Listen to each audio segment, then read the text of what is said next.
My son invited me to a business dinner with a Japanese client. I stayed silent and pretended not to understand Japanese, but then I heard my son say something that froze my blood. I could not believe what I was hearing. He raised his sake cup and smiled with that confidence I had seen so many times before. But this time, his words were not directed at me. He was speaking in Japanese with Mr. Sake Takahashi, the businessman sitting across from him, and every syllable was like a knife sinking into my chest. Kore wa tada no haha desu. Kanojo no iken wa mushishite kudasai. This is just my mother. Please ignore her opinions. I kept my smile. That smile I had perfected over 67 years of life. The same one I used when my husband died, and I had to be strong for Michael. The same one I wore when I sold the house where I had built my memories to give my only son the chance at his dreams. But inside, something was breaking. A fine glass that had been cracking for 3 years was finally shattering. My name is Eleanor Vance. For 35 years, I was a language professor at the International Cultural Institute. I taught French, English, and Japanese to hundreds of students. Many of them became diplomats, translators, and international business leaders. But to my son, in that moment, I was simply an old woman who understood nothing about business. Michael continued talking, and every word was worse than the last. Kanojo wa koko ni imasu naze nara. Kono shumatsu kodomo tachi, no sewa ga hitsuyo datta kara desu. She is here because I needed someone to watch the children this weekend. Mr. Takahashi looked at me with that Japanese courtesy I knew so well. He bowed his head slightly as a sign of respect, a respect my own son did not give me, neither in his language nor in mine. Tiffany, my daughter-in-law, leaned forward, showing more cleavage than necessary. She was trying to speak English with an affectation she considered sophisticated but sounded forced and ridiculous. Mr. Takahashi, my husband is a self-made man, very successful. I felt the urge to laugh. Self-made? If only she knew. If only Mr. Takahashi knew that the self-made man had used the $400,000 from the sale of my house to jumpstart this business he now boasted about as his own. But I said nothing. Not yet. I took a sip of my green tea and observed. I watched how my son lied with ease. I watched how Tiffany flirted without elegance. I watched how Mr. Takahashi seemed uncomfortable but polite, as an honorable Japanese man should be. And then came the phrase that would change everything. Mr. Takahashi asked in Japanese, "Why is your honorable mother so quiet?" In our culture, the elders are the first to speak. Michael cleared his throat. He lowered his voice a little, as if I could not hear him. Kanojo wa ninchisho no shoki dankai ni arimasu. Hitori ni shite okitaku nakata no tsurete kimashita. She has early onset dementia. I did not want to leave her alone at home. That is why I brought her. There it was, the biggest lie, the final betrayal. My son had just told a foreign businessman that his mother was losing her mind, that she was there not as a guest, not as the woman who had raised him alone after his father died, but as a burden he could not leave at home. I pressed the cloth napkin against my lap. I felt my hands trembling slightly, not from weakness, but from a frozen fury that was beginning to awaken after years of slumber. Before continuing with my story, if these confessions touch something in your heart, subscribe to the channel. Here we share real stories of women who found their voice when they thought they had lost it forever. I let the scene continue. I smiled when I was supposed to smile. I nodded when they expected me to nod. I was the invisible mother, the decorative elderly woman Michael needed to look like a good son in front of his Japanese client. But every word I heard in that elegant restaurant in downtown Chicago remained etched in my memory. Every lie, every humiliation, and somewhere deep in my being, where I kept the dignity I had inherited from my own mother, I began to weave a plan. Because you see, Michael's mistake was underestimating two things: my memory and my intelligence. During 35 years, I taught my students that language is not just communication, it is power. It is understanding what others think you do not understand. And I had just understood perfectly what my son thought of me. The question was no longer if I was going to do something about it. The question was, when? To understand how I arrived at that table, pretending not to comprehend the language I had taught for decades, I need to take you back 3 years, to the day that changed everything. Robert, my husband, had died 5 years prior from a sudden heart attack on a Tuesday afternoon while watering the hydrangeas in our garden in the suburbs. He fell among the purple flowers he loved so much, and when I found him, he was already gone. The house became too big for me alone. 3 bedrooms, a study full of books in 4 languages, a garden Robert had tended with religious devotion. Every corner whispered memories that hurt as much as they comforted. But it was mine, paid for with years of honest work, of waking up at 5 in the morning to teach classes at 7, of grading exams until midnight. It was the fruit of 35 years of dedication. Then came Michael, one Sunday afternoon. He had Tiffany hanging from his arm like an expensive accessory. They had just married 3 months prior in a wedding that cost me another $20,000 because, Mom, I am your only son. You cannot be stingy. Mom, I need to talk to you about something important, Michael said, while Tiffany checked her cell phone without even greeting me. I brewed a fresh pot of coffee, the kind he liked since he was a boy. I served the pastries from the local bakery. I sat across from my son with that mixture of love and worry that only a mother knows. I have a golden opportunity, he began. His eyes shone with that excitement I knew well. A business importing Japanese technology, high-end office supplies, specialized stationery, devices. The market is untouched here in the Midwest, Mom. I can be the first. I listened for an hour. Numbers, projections, dreams wrapped in spreadsheets. Tiffany interrupted occasionally with comments about our future and the life we deserve. How much do you need? I finally asked. $400,000 to start. The warehouse, the initial inventory, the permits, the equipment. That is a lot of money, son. That is why I came to you, Mom. He leaned forward, taking my hands with that warmth that made me forget any doubt. I know the house is worth more than that. If you sell it and support me with this, I promise we will be partners, 50-50. Your money, my work. Together, as always. Michael. This house is the only thing I have. Your father and I. Mom, Tiffany interrupted me for the first time, looking directly at me. Don't be selfish. What are you going to do with such a big house? Michael is your only son. Don't you want to see him succeed? Selfish. That word stuck like a splinter. Besides, Michael continued, you can come live with us. We have plenty of room. The kids will need their grandma close. Grandkids. The magic word that disarms any mother. We don't need papers between us, he added, when I mentioned establishing a contract. We are family, Mom. Family trusts. Or do you not trust your own son? That question. That damned question that manipulators disguised as victims use. I signed the sale papers 2 weeks later. The house sold for $420,000. I gave everything to Michael. Every single dollar. Everything Robert and I had built in 40 years of marriage. I am going to pay you back with interest, Mom. In 2 years, you will be living off the profits. You are going to be proud. We never signed anything. Not a contract. Not a promissory note. Not even a formal receipt. Because we are family. I moved into a 2-bedroom apartment in a modest neighborhood. Nothing luxurious, but decent. My furniture, my books, my memories compressed into 700 square feet. Robert's hydrangea garden remained in the hands of strangers. The first few months were difficult. Waking up in a place that did not know my steps, cooking on a stove that was not mine, looking out a window that did not overlook the garden where Robert had fallen. But Michael visited me. He brought the children. Leo was 4 years old. Sophie, 2. He called me every week to tell me how the business was going. It is going slow, Mom, but it is going well. These things take time. I waited. I trusted.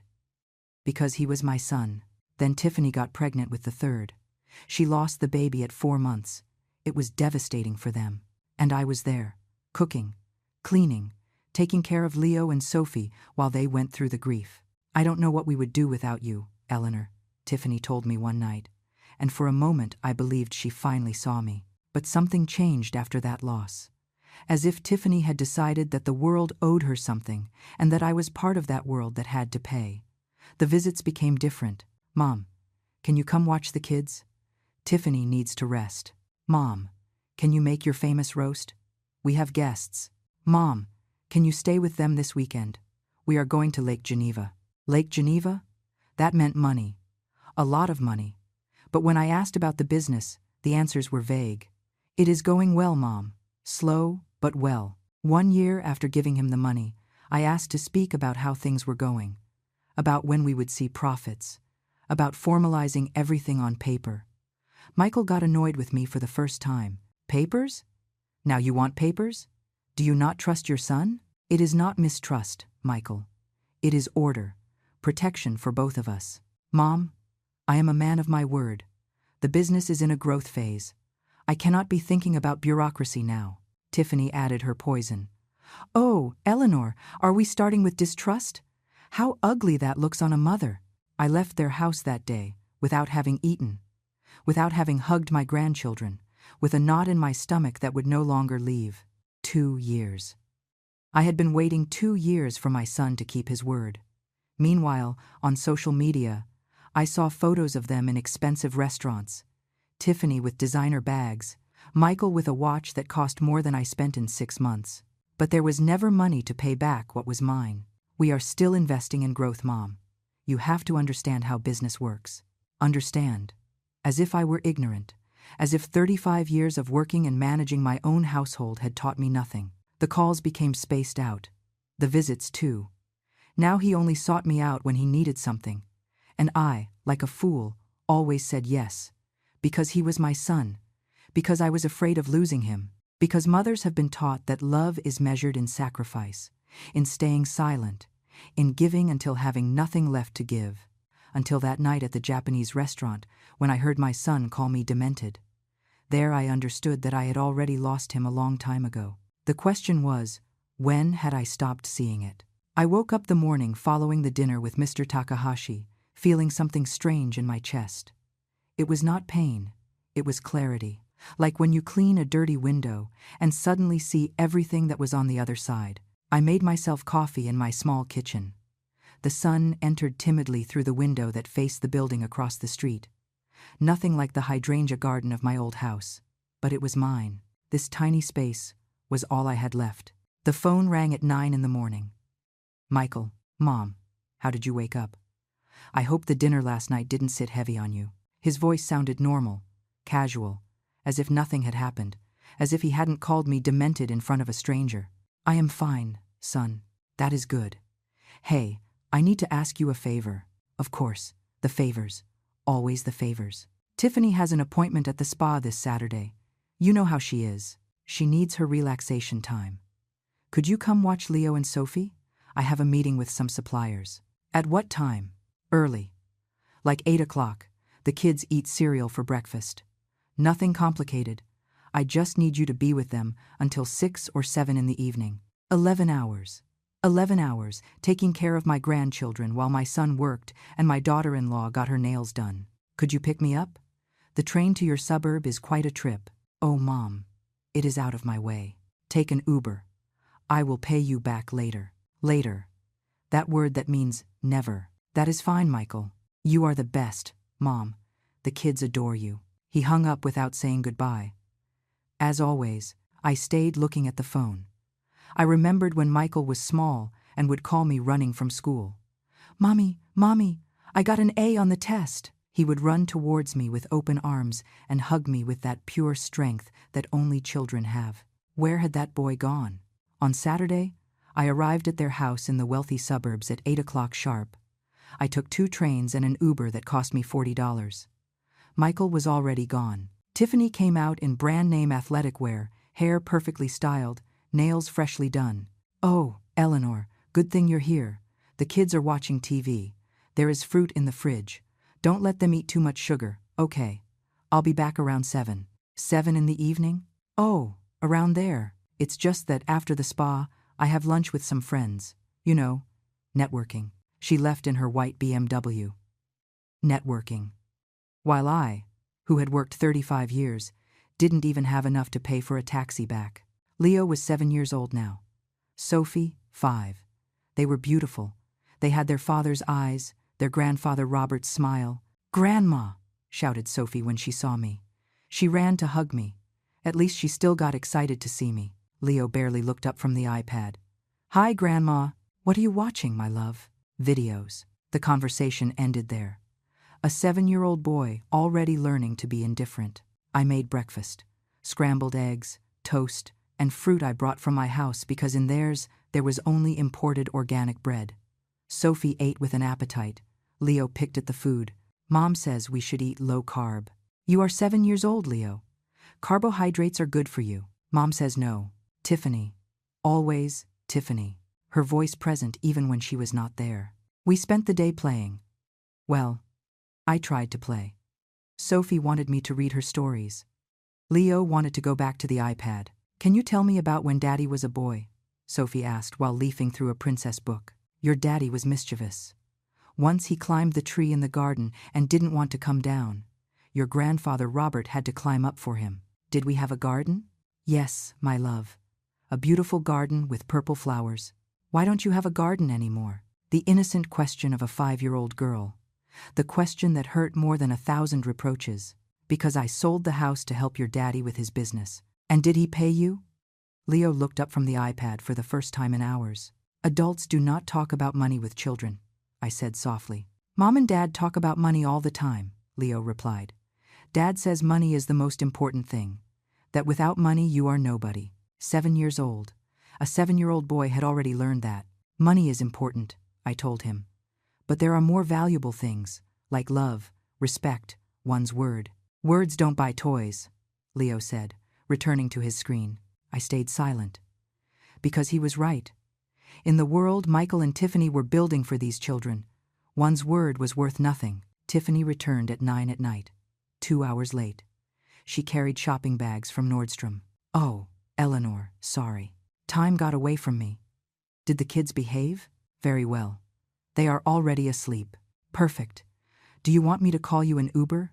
She gave me $50, less than what I had spent getting there, on the food I prepared, on the 11 hours of my day.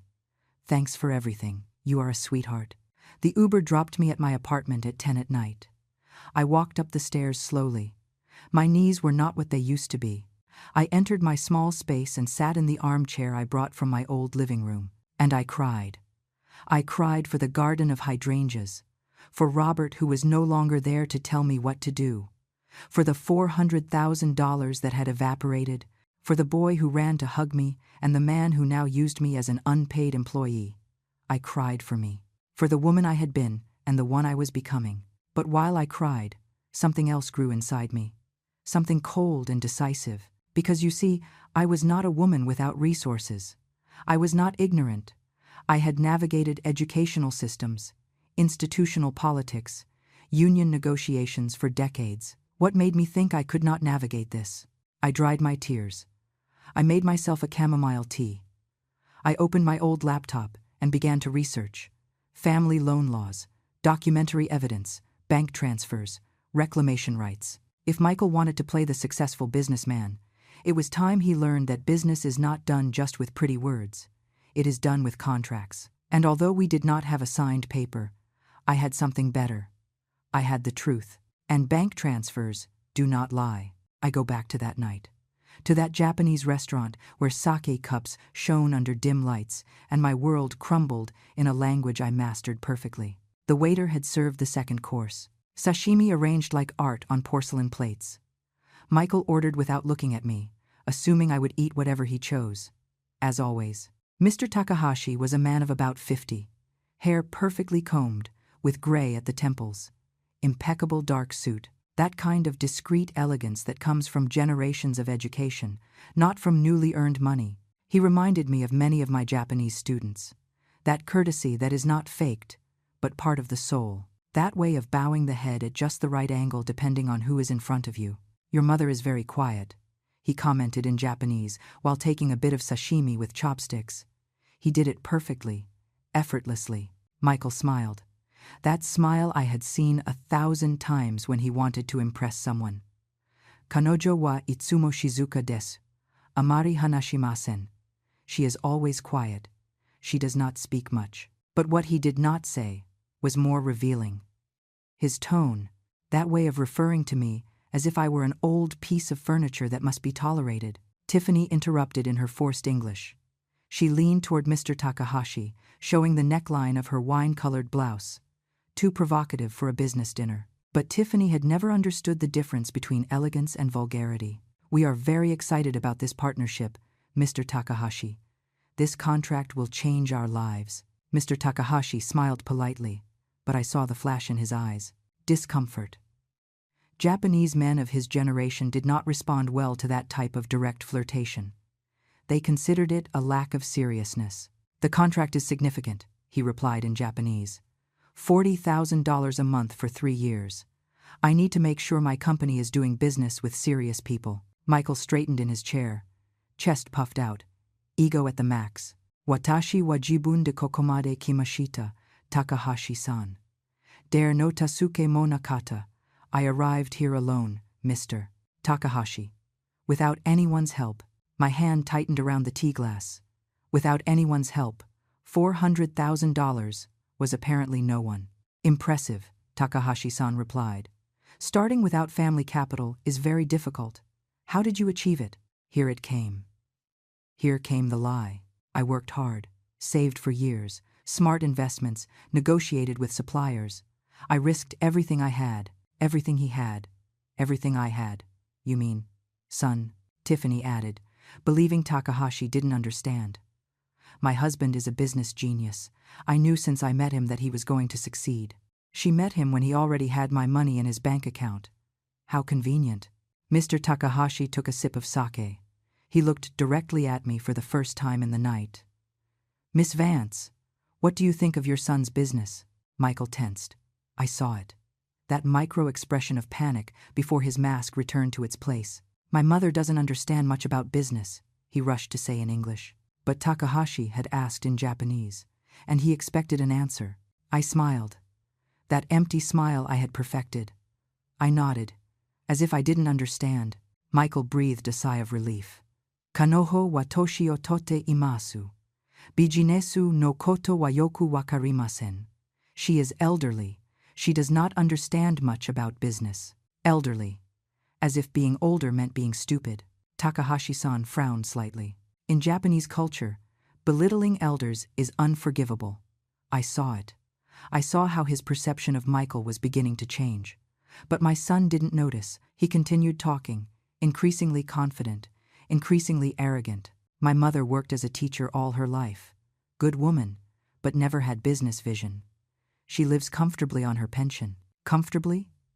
I lived in a 700-square-foot apartment after having had a 2,500-square-foot house. I had stopped going to the dentist because I couldn't pay for the root canal I needed. I wore the same clothes from 3 years ago. But of course, for him, that was comfortable. I understand, said Takahashi-san. His tone had cooled a bit. Then came the moment that would remain etched in my soul forever. Why did you bring your mother tonight? Asked Takahashi directly. Usually these dinners are only between business partners. Michael hesitated. Just a second, but enough for me to know something bad was coming. He looked around, checked that the waiter wasn't near. He leaned slightly forward. Jitsu wa, Takahashi-san. Actually, Mr. Takahashi, kanoho wa ninchisho no shoki dankai ni arimasu. She has early stages of dementia. The world stopped. Hitori ni shite okita kunakata node tsurete kimashita. Kanojo wa tama ni konran shimasu. Demo yoru wa moto waruku narimasu. Dakara mite iru hitsuyo ga arimasu. I didn't want to leave her alone. That's why I brought her. Sometimes she gets confused. But at night it gets worse. That's why I need to watch her. Tiffany nodded with feigned concern. It's been difficult for us, but family is family, you know? Takahashi-san looked at me with a completely different expression now. It was no longer professional courtesy. It was pity. Pity for the poor, demented old woman who didn't even know where she was. I took a sip of my tea. I kept my face serene, but inside, something broke so completely that I knew I would never be who I had been again. My son, my only son, the boy I had carried in my womb, the one I had fed with my body, the one I had raised alone after his father died. He had called me demented to look good for a client. He had used me as an accessory, as evidence that he was a good son who cared for his sick mother. I think it is admirable that you care for your mother, said Takahashi-san in Japanese. Michael smiled. He took Tiffany's hand across the table. It is the least I can do. After all, she gave me life. Caring for her in her old age is my duty. Duty. What a convenient word. In Japan, Takahashi-san continued, the elderly are revered. Their words are wisdom. Does your mother speak? Sometimes she babbles things. Michael laughed slightly, as if it were funny. But nothing coherent, Tiffany added. Last week she insisted that we had promised to pay her something. You see how they get. They laughed. Both of them, my son and his wife, laughed at the confused old woman who insisted they return her money. Mr. Takahashi did not laugh. Did you promise her something? No, Michael rushed to clarify. They are things of her imagination. The doctor says it is normal in her condition. What doctor? I had never gone to any doctor. I didn't even know I was supposedly sick. The dinner continued. They talked about contract terms, delivery dates, percentages, and profits. I remained silent, observing, learning. I learned that my son was a better liar than I had thought. I learned that Tiffany was an active accomplice, not an innocent victim. I learned that both had built a narrative where I was the crazy one, and they the long-suffering saints. But I also learned something more important. I learned that Mr. Takahashi was a man of honor. I saw how his body language changed, how his answers became shorter, how that initial enthusiasm cooled with every disrespectful word Michael said about me. In Japanese culture, you can lie about many things, but you cannot disrespect your elders and expect respect in return. Michael was digging his own grave and didn't even know it. The dinner ended near 11 at night. Takahashi-san said goodbye with perfect courtesy. I will review the terms and contact you next week. Michael practically glowed with excitement. Tiffany was already planning aloud how they would spend the money. No one asked me how I was going to get home. No one offered to drive me. Mom, are you okay? Isn't it too late for you? I nodded, smiled, babbled something incoherent. Michael nodded, satisfied. We ordered you an Uber. Here is the code. They put me in a car without even waiting for it to drive off. They went to their BMW, holding hands, celebrating their bright future.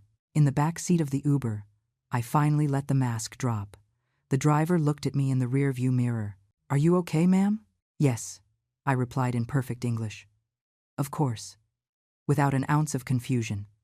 I am perfectly fine. He looked at me strangely but said nothing more. I arrived at my apartment past midnight. I entered. I locked the door. And then, only then, did I allow myself to feel the magnitude of what had happened. I sat in my old armchair, the same one where Robert used to sit to read, the same one we had bought at the flea market 30 years ago. And I understood something with crystal clarity. I couldn't cry anymore. I couldn't wait anymore. I couldn't continue being the invisible mother who allowed everything for fear of losing her son, because I had already lost him. The boy that was Michael had died a long time ago, or perhaps he never existed in the way I believed. What remained was a man capable of calling his mother demented to impress a stranger. And that man was going to learn a lesson I should have taught him years ago. That mothers are not stupid, that silence is not weakness, and that underestimating a woman of 67 years, who survived decades of teaching defiant teenagers, was the biggest mistake he could make. I got up.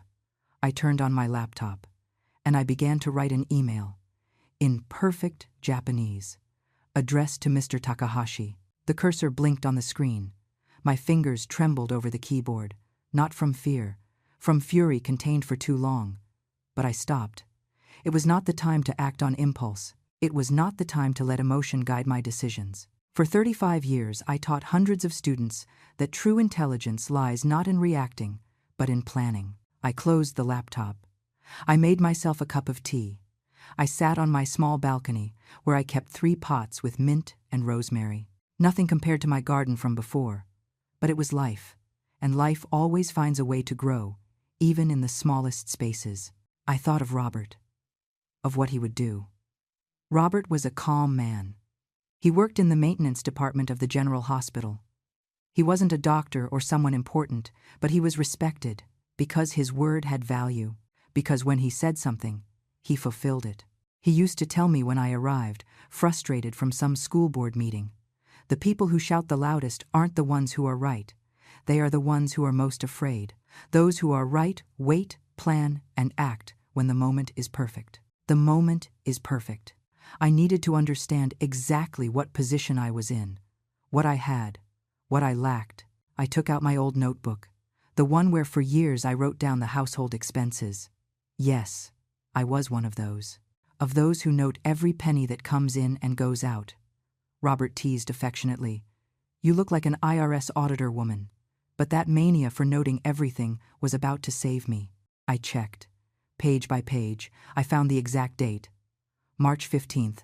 3 years ago, sale of house, $420,000. Underneath, in my careful handwriting, transfer to Michael Vance for import business. Verbal partnership. Return in 2 years. I kept searching. Every dollar I had given him afterwards. Small loans that added up. May, $15,000 for urgent municipal permit. July, $25,000 for computer equipment. October, $30,000 for a trip to Japan for suppliers. In 3 years, the total was $490,000. And I didn't have a single signed paper. I got up. I went to my small filing cabinet, the one I saved from my previous house. I searched in the drawer marked bank. There they were. All the transfer receipts. Every damn dollar documented. It wasn't a contract, but it was evidence. The next morning, I showered. I dressed in my gray tailored suit that I kept for important occasions. I put on light makeup. I looked at myself in the mirror. There I was. Eleanor Vance, 67 years old, retired professor, widow, betrayed mother, but also an educated, intelligent woman with documentation, with perfect memory, and with a plan forming in my head. First stop, the bank. Good morning. I need the complete account statement for the last 3 years. All transfers, especially those I made to this account. I gave the employee Michael's account number, which I had memorized. The employee, a girl of about 30, looked at me with that mixture of respect and pity they give to old ladies. Is it for something legal, ma'am? It could be. She gave me everything. 22 pages of transfers, every deposit documented with date, time, amount. Second stop, visiting Sarah. Sarah had been my student 20 years ago. A brilliant girl who stuttered terribly when speaking French, but who had a gift for numbers. I had patience with her. We worked together after school for 2 years. She graduated as an accountant. Now she had her own firm. She never forgot the teacher who believed in her when others mocked. Professor Vance. She received me with a hug. How long has it been? How are you? We sat in her modern office. Big windows, plants, framed diploma on the wall. Sarah, I need your help, and I need your discretion. I told her everything, every detail, the sale of my house, the promise of partnership, the years of silence, the revealing dinner. Sarah listened without interrupting. Her face went from surprise to indignation. Professor, this is financial abuse. We have to act. I need to know first what legal position I am in. Let me investigate. I have a lawyer friend who specializes in civil and family litigation. But tell me, do you have any evidence? I took out my 22 pages from the bank. My notebook. The text messages where Michael asked me for the loans. Sarah whistled softly. Professor, you were always the most organized. You see, that's why you forced us to keep a record of everything in class. I laughed for the first time in days. The habits of an old teacher. Not old, wise. There is a difference. I left there with a copy of everything on a USB drive and Sarah's promise to contact her lawyer friend. Third stop. Something I needed to do for myself. I went to a coffee shop near my apartment. I ordered a black coffee. I took out my cell phone, and finally, I wrote the email I had been composing in my head all night. Dear Takahashi-san, I apologize for contacting you directly, but I feel the need to clarify some things I heard during the dinner last night. My name is Eleanor Vance. I am the mother of Michael Vance, your potential business partner. Contrary to what my son informed you, I do not suffer from dementia or any mental illness. I am a retired professor from the International Cultural Institute, where I taught the Japanese language for 35 years. I understand Japanese perfectly. I heard every word of your conversation. I feel a moral obligation to inform you of certain facts I consider relevant to your business decision. 1. My son's initial capital came from the sale of my family home, $420,000. 2. This money was given under a verbal promise of a 50% partnership. 3. There is no formal contract between us. 4. In 3 years, I have not received a single dollar of return. 5. My son told you he got to where he is without anyone's help. That is false. I do not seek to sabotage my son's business.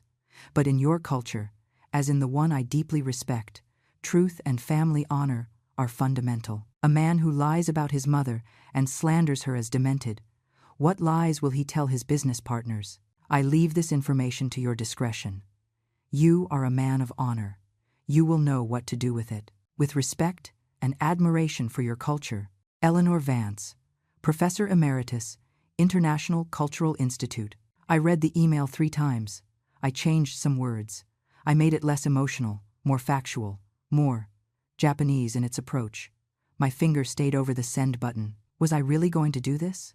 Was I going to sabotage my own son's business? But then I remembered his voice. Kanojo wa ninchi sho no shoki dankai ni arimasu. I remembered his laugh, Tiffany's laugh, Mr. Takahashi's looks of pity. I remembered every time he called me just to ask for something, every time he treated me like an employee, every time I asked about my money and he made me feel greedy. My son was no longer the boy who ran to hug me. He was a man capable of destroying his mother's dignity to look good for a stranger. And I was no longer the mother willing to sacrifice everything. I was a woman reclaiming her right to exist with dignity. I pressed send. The email went. There was no turning back. I stared at the screen. My coffee was getting cold in front of me. Outside, the city of Chicago continued its frantic rhythm.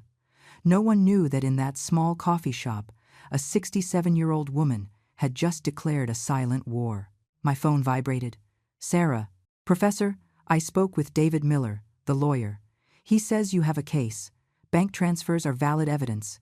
There is case law on family loans and verbal promises. He wants to see you tomorrow morning. I replied, I'll be there. That night I slept better than in years. Not because I was at peace, but because finally I had stopped being a victim. I had chosen to be a warrior. David Miller had a small office in the suburbs. Nothing fancy, but orderly. Diplomas on the wall. Law books stacked on every available surface. It smelled of coffee and old paper. He was a man of about 40, short beard, glasses, that appearance of a university professor that inspires confidence. Mrs. Vance, Sarah has told me your situation. First of all, let me tell you that you are not alone in this, and second, that you have more legal standing than you probably imagine. I sat across from his desk. I placed my thick folder with all the documentation. I don't have a signed contract. You don't need it for everything. Bank transfers are documentary evidence. Text messages are digital evidence. Your personal notebook, if well kept, can serve as a contemporary record. Besides, he stopped.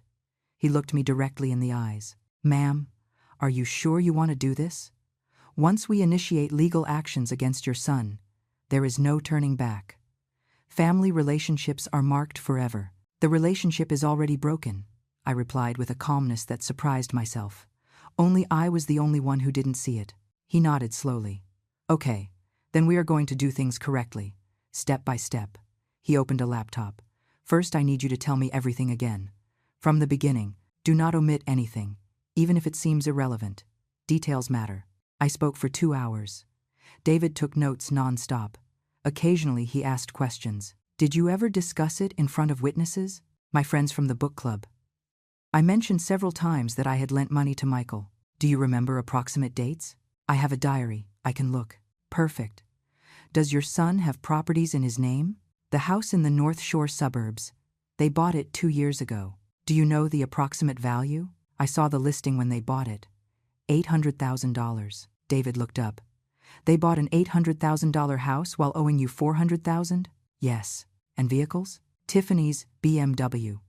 Michael's Mercedes. Both new. David whistled softly. Just like Sarah. Ma'am, your son not only has the means to pay you, he has the means to pay you double. I felt something strange in my chest. It wasn't exactly satisfaction. It was validation. For 3 years I had felt greedy for asking for my money, and it turns out I was right. Not just the money to pay me, but to live like millionaires while I refused medical treatments. Now comes the hard part, continued David. We need to build a solid case. We cannot go with weak evidence. We need to be meticulous. He took out a list. This is what we are going to collect in the coming weeks. 1. All your bank statements from the last 5 years. 2. Any email where the loan or partnership is mentioned. 3. WhatsApp messages, texts, any digital communication. 4. Testimonies from people who know about the loan. 5. Current valuation of your son's properties and vehicles. 6. If possible, information on the financial status of his company. 7. Documentation on your own finances, income, expenses, postponed medical needs. How do we get Michael's business information? David smiled slightly. Business filings are public, ma'am, and I have contacts. The following days were intense. I became a detective of my own life. I checked every email I had sent to Michael in 3 years. I found gems. Son, were you able to check on formalizing our partnership? I would like to have something in writing. His answer. Mom, we already talked about this. We don't need papers. Do you not trust me? Another email. 6 months later. Michael, 2 years have passed. When are we going to see profits? His answer. The business is in a growth phase. You have to be patient. I cannot be worrying about this now. I printed everything, every email, every message. I contacted my friends from the book club. Lydia, Hope, Susan. Women my age who had known me for decades. Do you remember when I told you I lent money to Michael? Of course, Lydia replied. We were worried. We told you to sign something. Would you be willing to testify to that? Silence on the other end of the phone. Oh, Eleanor, is it that bad? Worse. Count on us. Sarah kept her promise. She investigated Michael's business. It turned out it wasn't just him. It was Vance Import Solutions, LLC. Michael owned 50%. Tiffany owned 50%. I appeared nowhere. But the most revealing thing came later. Professor, I found something interesting. Sarah called me one afternoon. A year and a half ago, they registered another company, Valley Premium Developments, also 50-50. And guess what they bought through that company? The house in Lake Geneva? Exactly. Registered for $650,000. I did the math in my head. The suburban house, the lake house, the cars, the business. Michael and Tiffany had assets of at least $2 million, and it had all started with my $400,000. There is more, Sarah continued. I checked their social media. With your permission, of course. Go ahead. In the last year, 2 trips to Europe. 1 to New York, brand watches, designer clothes, expensive restaurants. Tiffany shows off everything on Instagram. She sent me screenshots. Tiffany in Paris, in front of the Eiffel Tower. Michael in Rome, with a Rolex on his wrist. Both on a yacht in Miami, while I ate beans from a pot to save money. Sarah, what kind of person does this? A person who has never faced consequences, Professor. David called a meeting 2 weeks later. Mrs. Vance. We have a solid case, very solid. He placed a thick folder on his desk. Here is everything. The bank transfers show that you gave him $420,000 initial dollars plus $25,000 in small loans, total $445,000. The emails show that there was a promise of partnership. Even if verbal, it is documented that the agreement existed. The testimonies of your friends corroborate that you spoke of this as an investment, not a gift. Your son's current assets demonstrate ability to pay. And finally, he paused dramatically. I got something very interesting. He put a document on the desk. Income statement for Vance Import Solutions. How did you get this? I have my methods. The important thing is what it says. The company generates average monthly revenue of $120,000. Net profits of approximately $35,000 a month. $35,000 a month. And he couldn't give me even $1,000. How strong is the case? Very strong. I can sue in 2 ways. First, civil lawsuit for unpaid loan. Second, if you want to be more aggressive, lawsuit for unjust enrichment and fraud. Which do you recommend? Depends on what you want to achieve. If you just want your money, the civil one is faster. If you want them to learn a lesson, I stayed silent. David, I want them to learn. But, I swallowed hard. I also want my grandchildren not to grow up thinking this is okay. That it is okay to use people.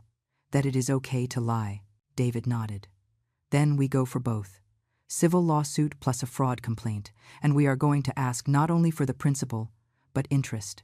At 10% annually for 3 years, we are talking about almost $600,000. I felt slightly dizzy. It is a lot of money. It is what is fair, ma'am. They took away the possibility of investing your money those 3 years. They took away the possibility of living with dignity. That money has a cost, and if they cannot pay, then we place a lien. The lake house can be sold, the cars can be sold, the business can have a garnishment order on its accounts. I don't want to destroy them. Ma'am, with all respect, they didn't have that problem destroying you. He was right. When can we start? We already started. I just need your authorization to file the lawsuit. I looked at the document in front of me. A simple signature and everything would change. I thought of Michael as a boy. On the day he was born. On his first day of school. When Robert died and he hugged me saying, "Now I take care of you, Mom." But that boy no longer existed. And I had to accept it. I took the pen. I signed. "Let's do it." David smiled. "Mrs. Vance, I promise we are going to recover your dignity along with your money." I left that office feeling something strange. It wasn't happiness. Neither was it sadness. It was determination. A 67-year-old mother was about to demonstrate that respect is not begged for. It is demanded. And if they don't give it, it is taken. 2 days after signing the papers with David, my phone rang. It was Michael. My heart skipped a beat. Did he already know? Had someone told him? "Mom, how are you?" His voice sounded normal, casual. He didn't know anything. "Fine, son. And you all?" "Excellent. Look, I'm calling you because I need to ask you a huge favor." Of course, the favors. "Tiffany is organizing a dinner. It is super important. 20 potential investors, people with real money, Mom. This is our chance to expand the business. Our chance. As if I were part of it. And well, you know your beef bourguignon is legendary. And your homemade sourdough bread, don't even get me started. The guests are old school. Mom, they need food that touches the soul, not those gourmet things that taste like nothing. Do you want to cook? You want me to cook? It would be perfect. Tiffany is super stressed with the organization. If you take care of the food, it would be a load off. When is it? This Friday. Today was Tuesday. 3 days to prepare food for 20 people. Son, that is a lot of work. And the ingredients. Oh, Mom, don't worry about that. We'll deposit money for everything. $200. Is that okay? $200 to cook for 20 people. A caterer would charge at least $3,000. And where would it be? At the house. We need you to come early to have everything ready by 8 at night. Can you arrive like 9 in the morning? 11 hours cooking. 11 hours standing in a kitchen that was not mine. I should have said no. I should have invented any excuse. But a part of me wanted to see. I wanted to confirm what I already knew. I needed that last drop that would make the cup overflow completely. That is fine, Michael. I will be there. You are the best, Mom. Love you. He hung up before I could respond. Sarah got angry when I told her. Professor, why did you accept? I need to do this. One last time. For what? To suffer more? To be sure. To have no doubts. She didn't understand, but she accepted. On Friday, I arrived at Michael's house at 8:30 in the morning. Half an hour early, because that was me, always responsible. Tiffany opened the door in expensive yoga pants and a lycra top. She wore a green facial mask. Oh, Eleanor, good thing you're here. The kitchen is all yours. I left a list there of what you need to prepare. I entered the kitchen. A magazine kitchen. Stainless steel appliances. Granite central island. Pantry full of organic spices they probably never used. The list was stuck on the refrigerator. Beef bourguignon. Large pot for 20 people. Homemade sourdough bread. At least 5 loaves. Crab cakes. Spinach artichoke dip. Salads. Caesar and garden. Mashed potatoes. Truffle oil. Dessert. Chocolate soufflé. 8 different dishes. 11 hours to make them. The ingredients were piled on the counter. Tiffany had bought them. That much, yes, but she hadn't organized them. Meat still frozen, nothing prepped. I rolled up my sleeves. I put music on my cell phone softly, and I began. First the bread, kneading, proofing, then browning the beef cubes, cooking the sauce for hours. While it simmered, I started the crab cakes, mixing, shaping each one with care. 20 crab cakes meant 20 small works of love. Tiffany came down mid-morning. Mask on, perfect makeup, casual but expensive dress. How goes it, Eleanor? Good. Everything is on time. Perfect. I'm going to the salon. I need to get my hair done for today. Call me if anything comes up, okay? She left. Her expensive perfume remained floating in the kitchen. Leo and Sophie came running in around noon. Grandma, what are you doing? Cooking for your parents' party, my love. Smells yummy, said Sophie, hugging me around the waist. Do you want to taste? I gave each of them a bit of crab cake. They ate it with those faces of pure happiness only children have. Why don't you eat with us? Asked Leo. What? At the parties. You always cook, but you never eat with us. The innocent question of a 7-year-old boy, the same question I had been asking myself. Why? Because your parents decided so. It is unfair. That is life sometimes, champion. A server arrived at 3. Tiffany had hired her to help with the service. A woman of about 40 named Rosa. Are you the cook? She asked me. I am. Yes, something like that. Do you need help? Can you set the tables? Sure. We worked together in silence. Rosa setting plates, I finishing the sauces. Is the family yours? She asked while folding napkins. My son, my daughter-in-law, my grandchildren. Ah, and they hired you to cook? It wasn't a question. It was a statement. She had understood in minutes what had taken me years to accept. For this family, I was an employee, not a guest. Michael arrived at 6. Impeccable suit, shiny shoes, smelling of expensive cologne. Mom, everything looks incredible. He tasted the sauce directly from the pot. Perfect. Just like I remember. The investors are going to be left wanting more. At what time do you want me to serve?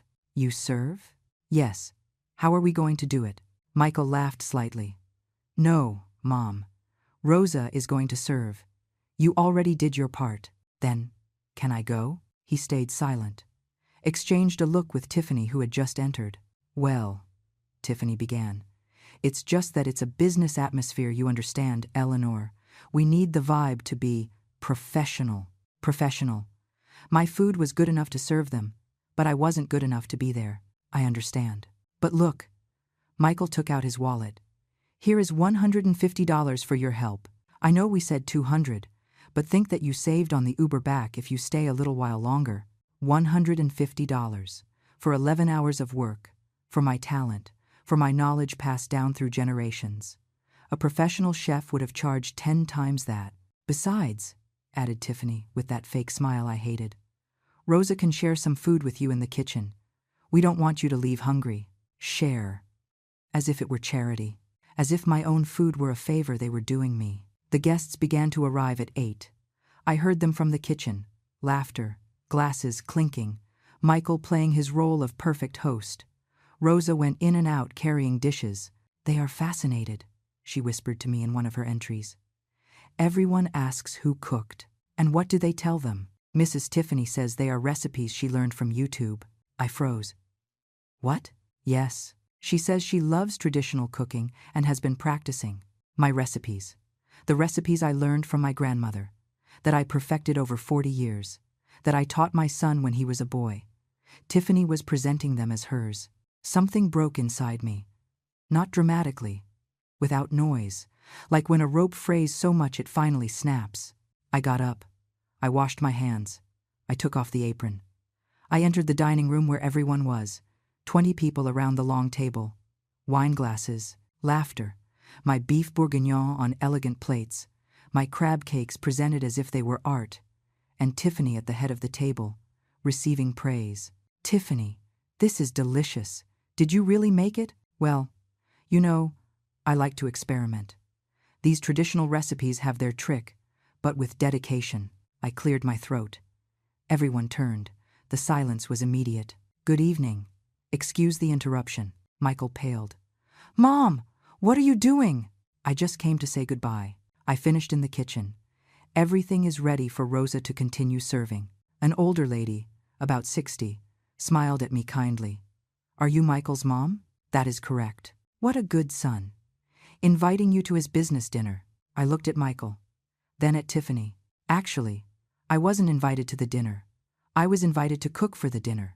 The silence became denser. All these recipes that my daughter-in-law is presenting as hers, I learned from my grandmother 50 years ago. The bread has a starter that only my family knows. The soufflé has a specific temperature that took generations to perfect. Tiffany turned red. Eleanor, this isn't the moment. I know, but it is important that these investors know something about my son and my daughter-in-law. Michael stood up. Mom, that's enough. Enough? Son, I am barely starting. You all know I am 67 years old. You know I am an elderly woman who worked all her life as a professor. The older lady nodded. What you don't know is that I sold my house to give my son the initial capital for his business, $400,000. With a promise that we would be partners, murmurs began. That was 3 years ago. I never saw a single dollar back. I never saw a contract. And tonight, after cooking for 11 hours, they paid me $150 and told me I was not appropriate for their professional environment. A man with glasses intervened. Wait, Michael, is that true? It's more complicated. It is not complicated, I continued. It is very simple. I am an unrecognized investor, an unpaid worker, and a mother who finally understood that silence is not a virtue. It is complicity with abuse. Tiffany tried to get up, but the weight of 20 pairs of eyes stopped her. Enjoy the dinner, I said finally. The food is excellent. It should be. It has 60 years of love and tradition in every bite. I turned around. I walked toward the door. Rosa already had my bag ready. I took the liberty, she whispered. You deserve better than this. Thank you. Ma'am. The older woman stopped me, following me to the foyer. I don't know the whole story, but I do know how to recognize dignity when I see it. Your son should be proud to have a mother like you. He should, but he isn't. Then it is his loss. I left that house for the last time, not with sadness, with clarity. The next morning, Michael called me 20 times. I didn't answer any. Finally, he sent a text message. Mom, what the hell was that? You humiliated us in front of investors. How could you? You are ungrateful, after everything we have done for you. I read the message 3 times, and I laughed. Ungrateful. I was the ungrateful one. I dialed David. Is the paperwork ready? Yes, ma'am. Do you want us to proceed? I want you to deliver the documents personally. Tomorrow, to his office, to his house, wherever, with pleasure. And, David, I don't want negotiation. I don't want settlements. I want the full weight of the law. Understood, Mrs. Vance. I hung up, made myself a tea, sat on my balcony, and smiled. The war was just beginning, and this time, I had the weapons. On Monday morning, David called. It is done, ma'am.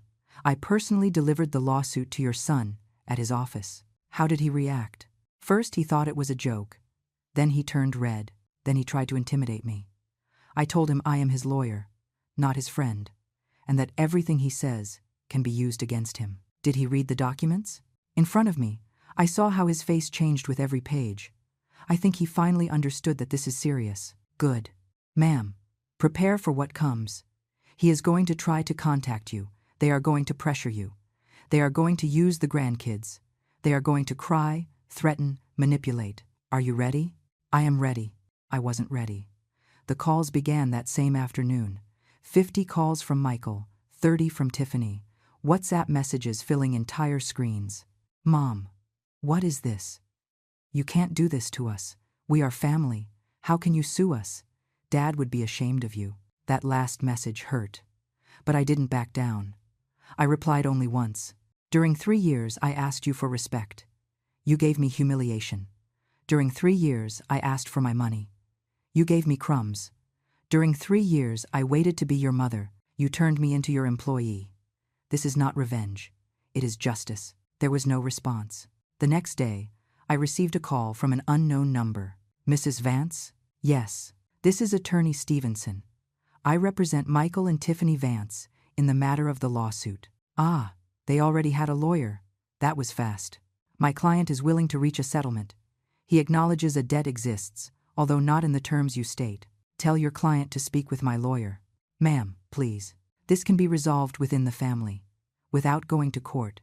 Think of your grandchildren. I think of them all the time. That is why I want them to see that actions have consequences. My client can offer you $100,000 as a one-time final payment. My lawyer is asking for $600,000, plus legal costs. That is ridiculous.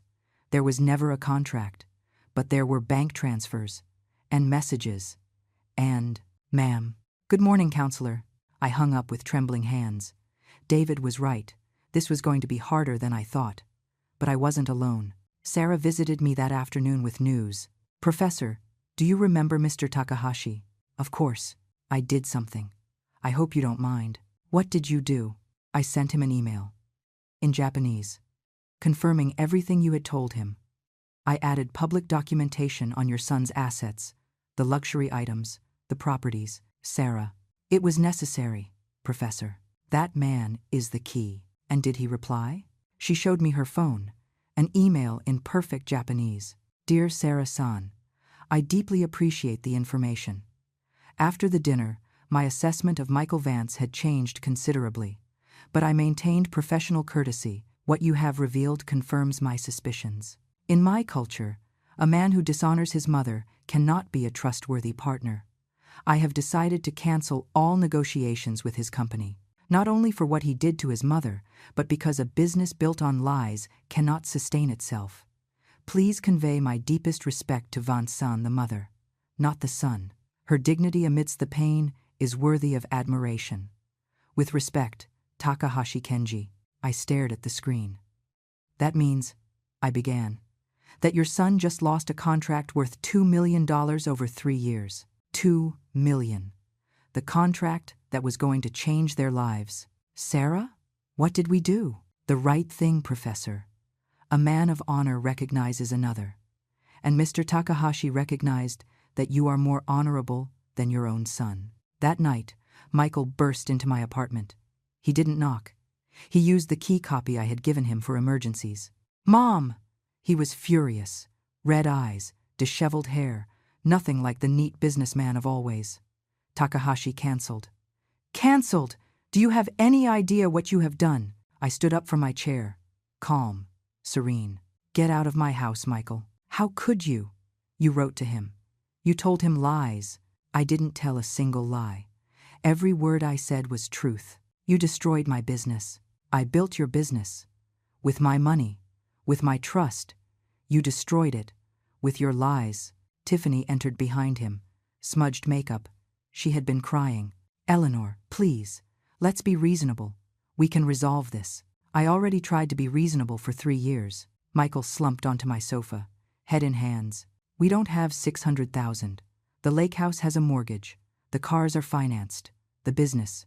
With Takahashi canceling, we lost other clients who were coming via referral. Then sell it all. What? Sell the lake house. Sell the cars. Use the business profits. Or face the lien. The decision is yours. You are my mother. His voice broke. Mothers are supposed to forgive. They are supposed to. Supposed to what? Let you use me? Be silent when you humiliate me? Fake dementia when you accuse me of that in front of strangers? He looked up, eyes full of tears. I didn't mean to. Tiffany said that. Don't blame Tiffany. You decided. You opened your mouth. You called me demented. You took my money and pretended you did it alone. I was going to pay you. When, Michael? When were you going to pay me? After the 3rd trip to Europe? After the 4th Rolex? Silence. You had no intention of paying me. You saw me as your ghost investor, the fool who gives money and shuts up.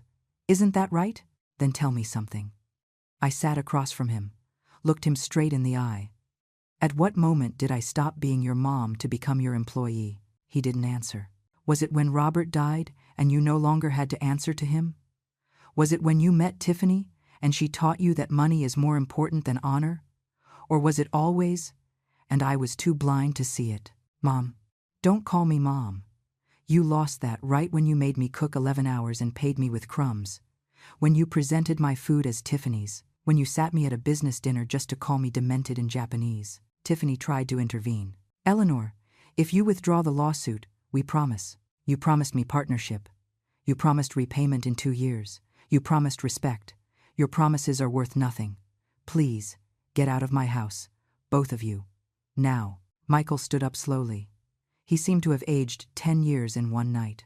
David is going to contact your lawyer, I continued. You have 2 options. Negotiate a reasonable payment plan, or we see each other in court. And believe me, I have all the documentation in the world to win. And the kids? Asked Tiffany. Have you thought about them? The kids will learn that dishonesty has a price. You couldn't teach them a better lesson. They left. In silence, defeated. I closed the door. I leaned against it, and I wept. Not from sadness, from liberation. Because finally, I had freed myself from the guilt, from the obligation, from the fear of losing something I had already lost long ago. Sarah called the next day. Professor, I have more news. Tell me. Mr. Takahashi didn't just cancel with your son. He spoke with other Japanese businessmen in his network. Michael's reputation in that circle is destroyed. That bad? The Japanese take family honor very seriously. A son who abuses his mother is untouchable for them. You didn't mean to destroy him professionally. He destroyed himself, Professor. You only exposed the truth. David called a week later. Your son's lawyer proposes the following. Payment of $420,000 in 4 years. $100,000 annually. No interest. Rejected. Are you sure? Completely. I want the total. With interest. In maximum 2 years. Or Leon. It's going to be hard for them. It was hard for me to live with the minimum while they traveled to Europe. Understood. We counter-propose. $600,000 in 2 years. $25,000 monthly. If they miss a payment, automatic lien. Perfect. The judge accepted the terms. Michael and Tiffany signed. They had no choice. The evidence was overwhelming. They had to sell Tiffany's BMW. They had to drastically reduce their lifestyle. And every month, like a Swiss watch, my payment arrived. $25,000. For 24 months. What was mine finally coming home? 3 months after the lawsuit began, something unexpected happened. Mr. Takahashi asked me for a meeting. Vance-san, I would like to speak with you. Could you see me? I met him at a coffee shop near my apartment. I didn't want anything fancy, just honesty. He arrived with that Japanese punctuality. Impeccable suit, small bow upon greeting me. Vance-san, first I want to apologize. Apologize? Why? For not seeing the truth that night. For listening to your son's lies without questioning. You had no way of knowing. A businessman must investigate his partners. I failed in that. He took a sip of his green tea. I have followed your case. Sarah-san has kept me informed, with your permission. Why does it interest you? Because you remind me of my own mother. She was also a teacher. She was also betrayed by her family. But she never had the courage to defend herself. She withered in silence. His eyes moistened slightly. When she died, I found a diary. There she wrote everything she never said, all the pain she kept, and I swore that if I ever saw a similar situation, I would not be complicit with my silence. That is why you canceled with Michael. Because of that. But also because a dishonest partner is a ticking time bomb. What are you going to do now? Does your company need a new supplier? He smiled. Actually, I am considering working with someone else. Someone who understands the true value of honor. He took a document out of his briefcase. Vance-san, do you know the import market? My son explained things to me when he still spoke to me. And what did you think of the business model? Honestly, I thought he was leaving money on the table. Margins were very tight. There were unexplored niches. For example, high-quality school supplies. The American educational market is growing. There is a gap between cheap, domestic, and super expensive imported. Takahashi-san nodded slowly. Do you know what I like about you, Vance-san? What? That 35 years of teaching gave you something your son will never have. Perspective, patience, and deep understanding of the market he claims to know. Where do you want to get with this? I want to offer you a proposal. A partnership. Real. Documented. Between my company and you, I was speechless. Me? You. I have the contacts in Japan. You have the knowledge of the American market. Your son built his business with your money. It is time you build yours with your knowledge. Mr. Takahashi, I am 67 years old. In Japan, that is an advantage. Wisdom, experience, credibility. He placed the documents in front of me. 50-50 partnership, initial investment from my side. $200,000. Investment from your side. Your knowledge of the educational market, your contacts from 35 years of teaching, your work ethics. This is fair. This is fair. And if I fail, then we fail together. But something tells me you do not fail when you commit to something. I read the documents. Everything was there. Clearly, 50% partnership, defined responsibilities, shared profits, mutual respect, everything Michael had promised me and never gave. Why do you do this? Because business is not just numbers, Van-san. It is honor. And you showed more honor than any young businessman I know.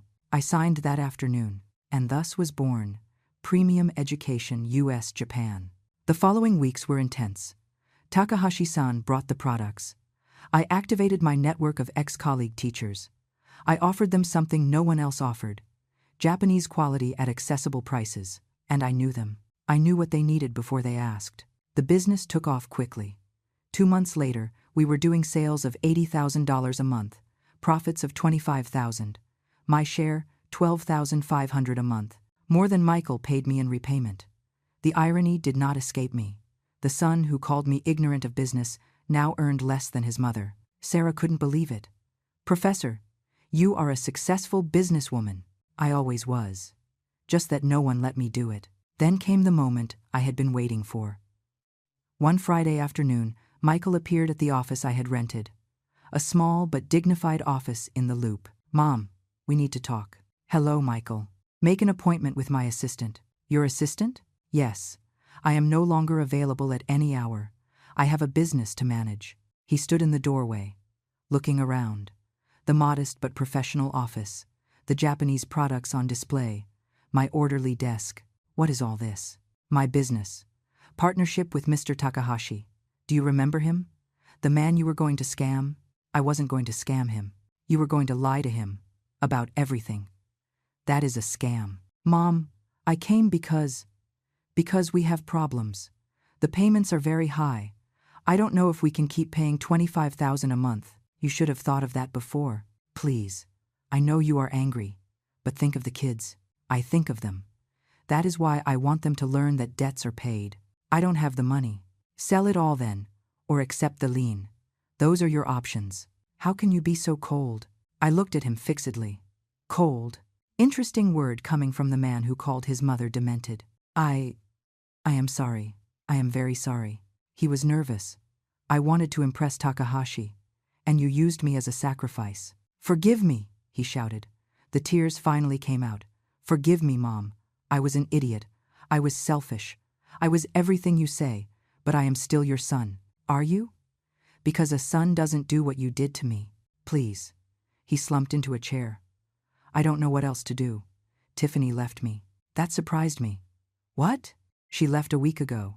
She said she didn't sign up to live middle class. That this wasn't what she expected. She took the kids to her mom's house. For the first time, I felt something resembling compassion. The kids? I can see them on weekends. But Tiffany is filling their heads. She tells them everything is your fault, that you destroyed our family. I didn't destroy anything. I only asked for what was mine. I know. And you were right. But he looked at me with the eyes of a lost child. What do I do now? I sighed. Do you really want to know? Yes. You grow up. You mature. You accept the consequences. You stop blaming others for your decisions. I can't pay you that much. The business is bad. We lost clients. How much can you? $8,000 a month. That is all. If you squeeze me more, I close, and you get nothing. 8,000? For how long? 6 years. I did mental math. 576,000. Close to the agreed amount. Okay, but it has conditions. Which ones? First, every payment on time. One single delay, and we return to original terms. Second, Leo and Sophie see me every week. Not so, I babysit for free, so they spend time with their grandma. Third, never ever do you speak badly of me in front of them again. Fourth, this arrangement gets documented. With lawyer, with notary, with everything legal. I accept. And one more thing. What? Do you ask me for forgiveness? For real. Not to look good, not to get something, because you truly understand what you did? He knelt in front of my desk. Mom, Eleanor Vance, I am sorry. Sorry for using you, for lying to you, for humiliating you, for having been the worst son in the world. I don't deserve your forgiveness, but I ask for it anyway, because I love you, and because finally I understood that loving is not taking, it is giving. Tears rolled down his face, and I, who had sworn not to cry anymore, also cried. I forgive you, Michael. But forgiveness does not erase consequences. Debts are paid, respect is earned, and trust is rebuilt. Are you willing? Yes. Then call David. We sign a new agreement, and we start over, but this time as adults, not as selfless mother and leeching son. He nodded. He got up. He hugged me. I am going to do it right. I swear on Dad. I hope so. He left. And I stayed alone in my office. Sarah entered minutes later. Did you hear everything? Yes. Are you sure, Professor? No. But children do not come with a guarantee. Sometimes you can only give them one more chance and hope for the best. And if he fails again, then I will learn that some trees never bear fruit. And I will be at peace with that. 2 weeks later, we signed the new agreement, $8,000 monthly for 6 years, and Michael complied.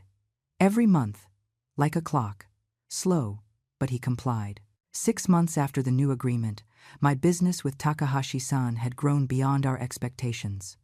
Premium education, US Japan not only sold school supplies, we expanded to educational furniture, classroom technology, teacher training. My knowledge of the educational system was gold.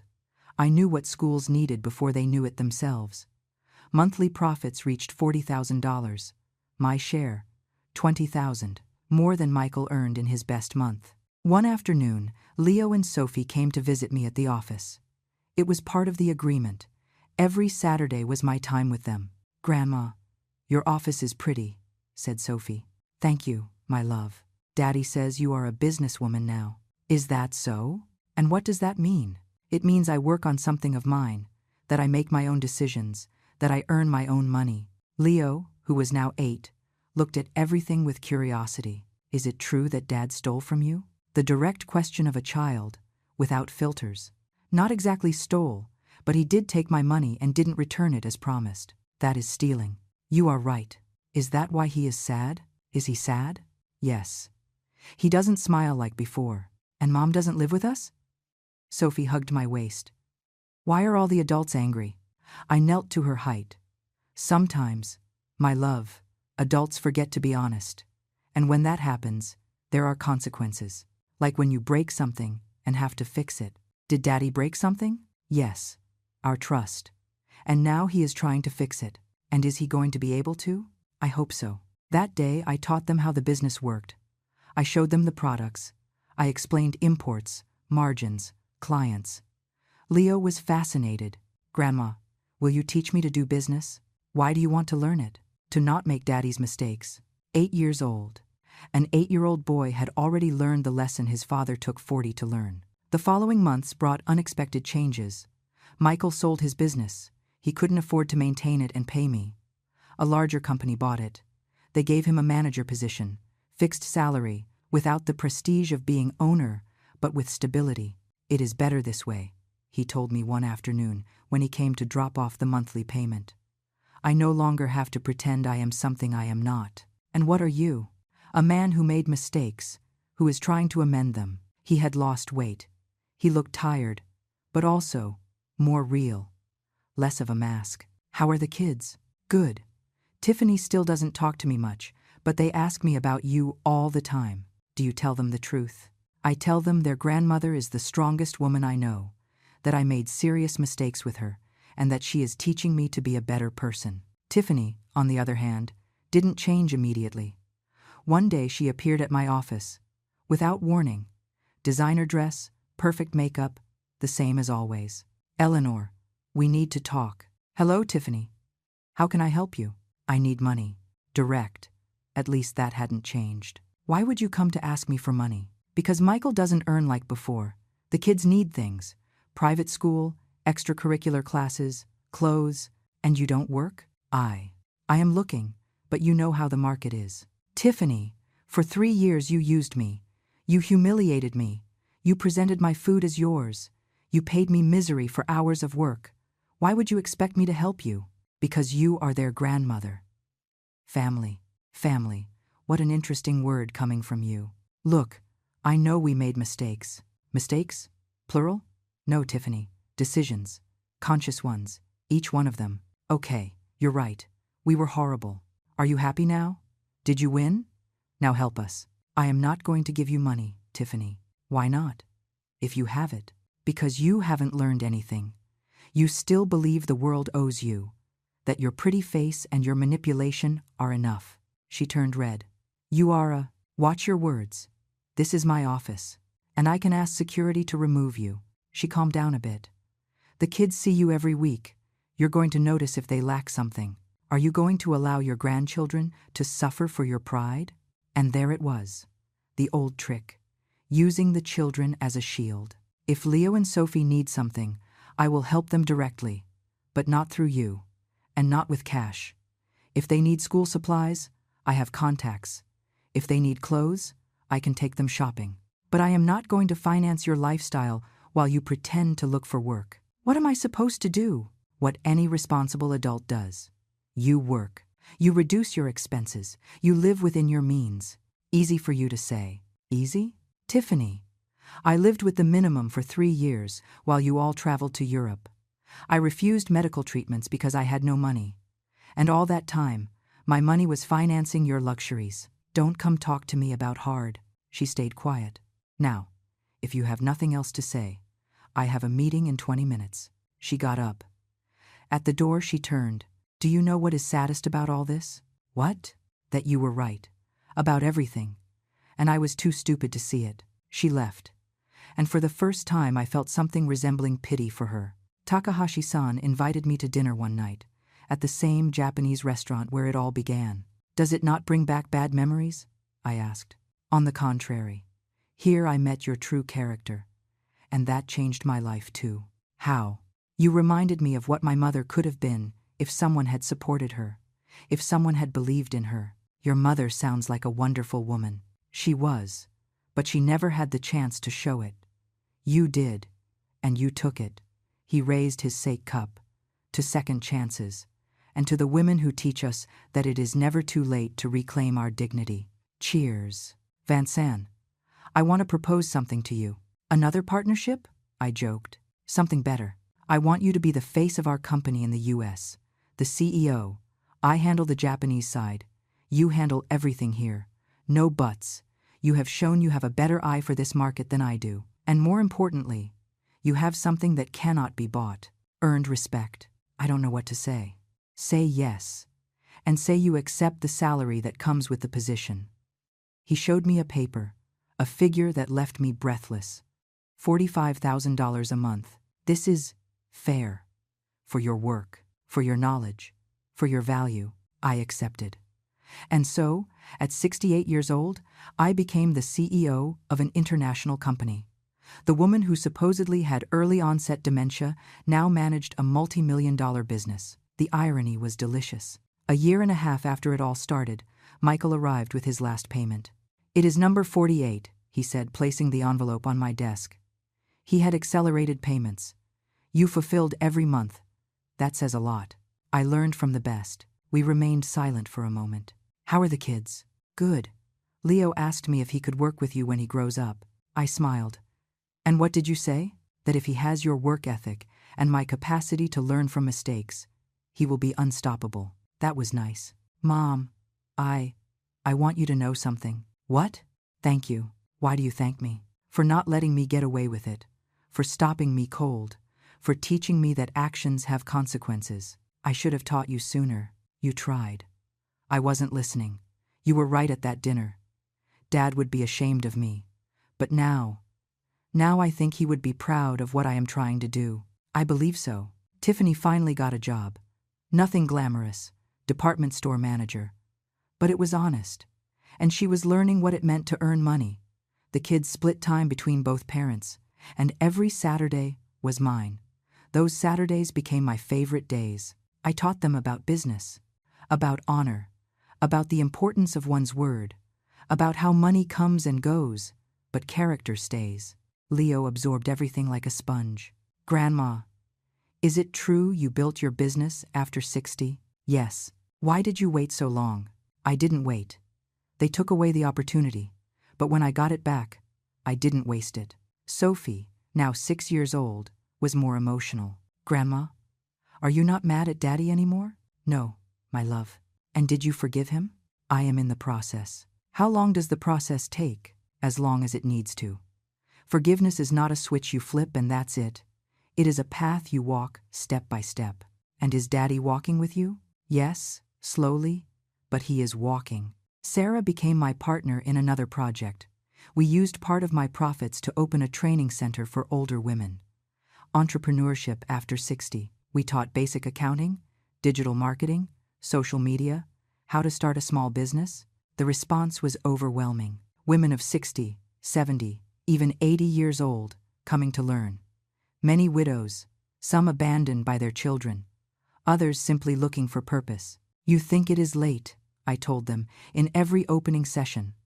I thought so too.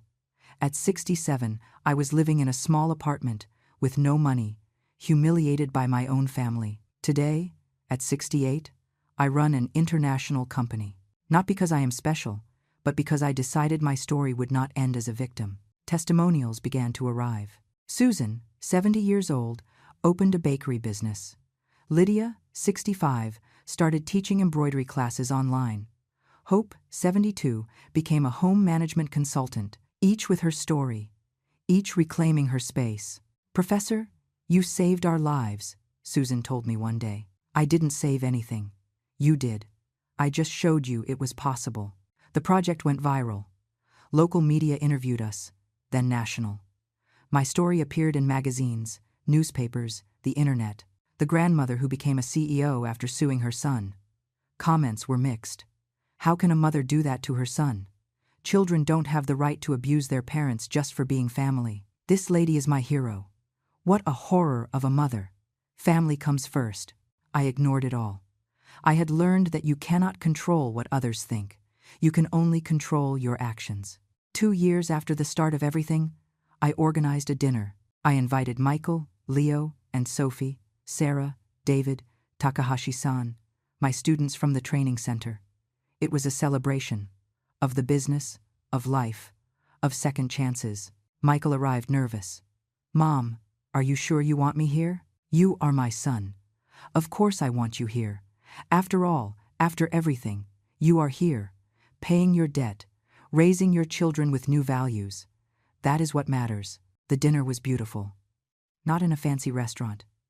In my small apartment, the same one where I had cried, where I had planned, where I had been reborn. Takahashi-san gave a speech in Japanese. I translated for the others. In my culture, I said, translating his words, there is a concept called ikigai, your reason for being, what makes you get up every morning. Vance-san found her ikigai at 67 years old, and by doing so, she taught us all that it is never too late to live with dignity. Leo raised his glass of soda. To Grandma, the strongest woman I know. Everyone toasted. Even Michael, with tears in his eyes. That night, after everyone left, I sat on my balcony. The same 3 pots of mint and rosemary were still there, but now I had plans to rent a small space with a garden. My cell phone rang. Text from Michael. Mom, thanks for today. Thanks for not giving up on me. Thanks for teaching me that redemption is possible. I love you, and this time it is for real. I replied, I love you too, son, and I always will. But never again confuse love with permission to disrespect. Never again, I promise. I looked at the stars. I thought of Robert, of how he would be proud, or maybe confused, or both. I did it, old man. I whispered to the sky. I recovered my dignity. And along the way, maybe, I saved our son. The wind blew softly. The mint leaves moved. And I swear I heard his voice. I always knew you were stronger than all of us put together, Eleanor. I smiled, because he was right. 3 years after that revealing dinner with Mr. Takahashi, my life had changed completely. Premium Education, U.S. Japan, now had offices in 3 cities, Chicago, New York, and Los Angeles. The Never Too Late Training Center had helped more than 200 older women start their own businesses. And I, Eleanor Vance, at 70, was recognized as Businesswoman of the Year by the Chamber of Commerce. Michael completed all his payments. The last one arrived at month 48, 12 months earlier than agreed. How did you do it? I asked him. I sold the share of the business I had left. I didn't need it anymore. I have a stable job, the kids are fine, and I wanted to close this chapter appropriately. I am proud of you. His eyes filled with tears. Those words he had been earning for 3 years, but today I think he finally deserves them. Tiffany changed too. We didn't become friends, probably never would be, but there was mutual respect. Eleanor, she told me one day when dropping off the kids, I know we are never going to be close, but I want you to know, I admire what you did. You taught me that no one has the right to trample on another person, not even family. Are you okay, Tiffany? I am learning to live with less, to value work, to be a better person for my children. That is all one can ask for. Leo, now 11, spent his free afternoons in my office, helping, learning. Grandma, when I grow up, I want to have a business with you. Why with me? Because you teach me that business is more than money. It is about honor, about treating people well, about keeping your word. Your dad is learning that too. I know, and I am proud of him. But it was you who taught us both. Sophie, 9 years old, was different, more artistic, freer. Grandma, I don't want to have a business. I want to be a painter, then be the best painter you can be, even if I don't earn much money. My love, money is important, but do you know what is more important? Sleeping peacefully knowing you were honest, that no one can say you trampled on someone to get where you are. That is priceless. The training center organized a graduation ceremony. 50 older women receiving their entrepreneurship diplomas. Sarah and I were on stage. Professor, do you want to say a few words? I approached the microphone. I looked at those 50 women, some with canes, others completely gray, all with eyes shining with hope. 4 years ago, I began. I was sitting in a Japanese restaurant hearing my son call me demented. I felt my life had ended, that at 67, I no longer had anything to offer the world. Today, at 70, I run a company. I teach other women who also didn't know they had value. And finally, after 7 decades of life, I understand something fundamental. I paused. You are never too old to start. You are never too old to defend yourself. You are never too old to demand respect. And never, never are you too old to reclaim your dignity. The room exploded in applause. Some women cried, others smiled. All knew exactly what I was talking about, because each one had her own story of being underestimated, of being invisible, of being treated as if her age were a disability. After the ceremony, a woman of about 75 approached me. Mrs. Vance, my son took my savings for his business. He promised to return them. 5 years have passed. Do you have proof? Bank transfers. Then you have a case. But let me ask you something more important. Are you ready for the consequences? Because once you start this path, the relationship changes forever. I know, but I prefer to have dignity than a son who uses me. I gave her David's card. Tell him Eleanor sent you. Cases like that arrived constantly. Mothers robbed by sons, grandmothers used as free babysitters, older women treated as burdens, and each one, slowly, learning they didn't have to accept it. Takahashi-san retired 2 years later. He went back to Japan. But before, we had one last dinner. In that same restaurant. Vance-san, when I met you, I saw pain in your eyes. Today I see power. You gave me the opportunity when no one else would. I only opened the door. You decided to walk through it. What will you do in Japan? Rest. Right. Maybe start another small business. at 65. I still have time. We laughed. And you, Van Son? When do you retire? Retire? I am barely starting. Exactly. That is the difference between you and the majority. The majority sees 70 years as the end. You see it as a new chapter. I was taught well. Your son is lucky to have had such a strong teacher. He had to lose me to find me, and you had to lose yourself to find yourself. He was right. The last time I saw Takahashi-san, he left me a gift. A bonsai. In Japan, the bonsai represents patience, care, constant growth. Like you, it is beautiful. Take care of it. And when you see it, remember that the most beautiful things take time to grow. But when they grow, they are unbreakable. The bonsai now lives in my office, next to a photo of Robert and another of Leo and Sophie. And every morning, when I water it, I think of everything that happened, of the Eleanor I was, the one who allowed everything out of fear, of the Eleanor I became, the one who learned that love without respect is not love, of the Eleanor I will be, the one who will keep growing until the last day. Michael visited me recently. He carried something in his hands. What is that? Something I should have given you years ago. It was a document. Partnership contract. Dated 4 years back. With my name. With his name. 50-50. This never existed, I said. I know. That's why I did it now. Retroactive. So it stays on record. So the world knows you were my partner, not my benefactor. My partner, Michael. Let me finish. I also transferred to your name the 30% of the company I still have. It isn't worth much, but it is yours, because it always should have been yours. I don't need it. I need it. I need you to accept, because I need to sleep knowing that, in the end, I did the right thing, even if late, even if insufficient. But the right thing, I accepted the document. Thank you, son. Thank you for not giving up on me, for showing me that change is possible. Today, as I write this in my diary, yes, at 70 I still write in my old diary. I think of everything lived. I think of the women who write to me, those who say, thank you for teaching me I can say no. I think of the sons who learned from my story, those who tell their parents, let me document this before asking for money.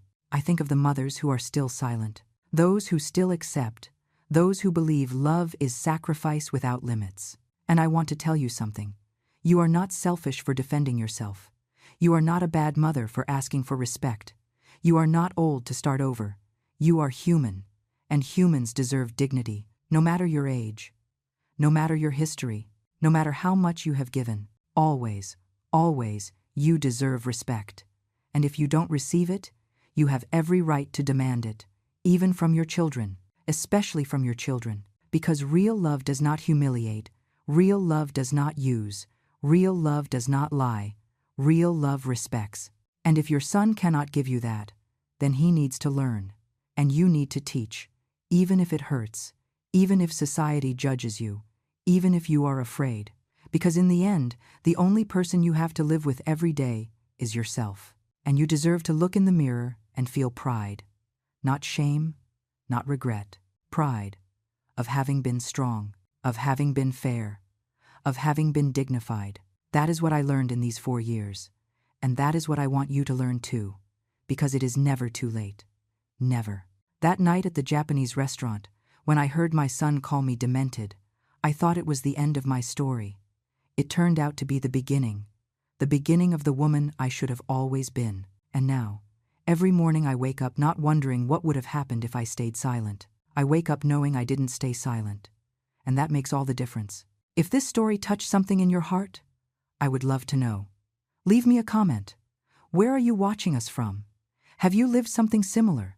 Do you know someone who needs to hear this? Remember, like if this story made you reflect, and subscribe to the channel to continue sharing stories that remind us that it is never too late to reclaim our dignity, because we all deserve to be seen, to be valued, to be respected, no matter the age, no matter anything.